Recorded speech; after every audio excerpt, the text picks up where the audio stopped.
সকলকে প্রাণের মাটির পক্ষ থেকে শুভেচ্ছা অভিনন্দন। প্রিয় দর্শক, আমি এখন দাঁড়িয়ে আছি একটি ধান ক্ষেত। হয়তো এই ধান ক্ষেতের চেহারা দেখে আপনাদের ভিতরে প্রশ্ন জাগতে পারে, এটি আবার কেমন ধান? তবে এটি ব্ল্যাক রাইস না, এই ধানটির নাম হলো উপযুক্ত চাউল, অর্থাৎ পারফেক্ট রাইস।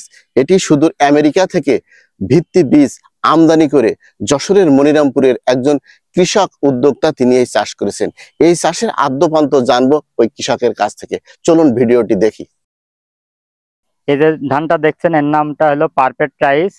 এই ধানটা চাষের নিয়ম আমি আপনাদের জানাচ্ছি আজ সর্বপ্রথম। এই ধানটা প্রথম বীজ প্রথম যখন আপনি বীজ ভিজাবেন, সেখন একদিন 24 ঘন্টা পানিতে ভিজে রাখতে হবে। পরবর্তীতে 24 ঘন্টা পরে ওই বীজটা পানির থেকে উঠে ফেলতে হবে। তারপরে কিছুর ভিতরে আছে একটা আপনি ঝুড়ি বলেন, তার ভিতরে কিছু কচুর পাতা দেন, দিয়ে ওইটা বীজটা আপনি চাপ দিয়ে রাখেন। একদিন আপনার 24 ঘন্টা পরে ওই বীজটা ফেটে যাবে। ফেটে যাওয়ার পরে ওই বীজটা আপনার 48 ঘন্টা ওই পাত্রের ভিতরে রাখবেন। পাত্রের ভিতরে রাখার পরে ওই বীজটা আপনি মাঠে বপন করবেন।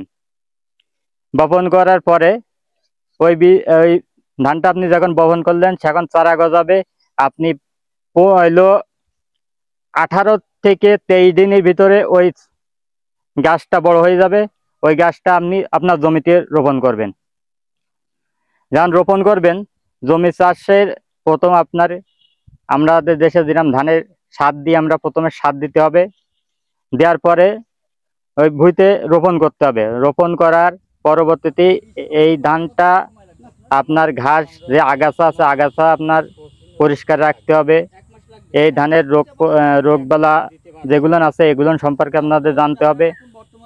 যেমন এ দেশের আবহাওয়ার সাথে সম্মিলিত হয়ে এ দেশের যেরকম রোগবালা আছে, এই ধানেরটা কিছু রোগবালা কম আছে।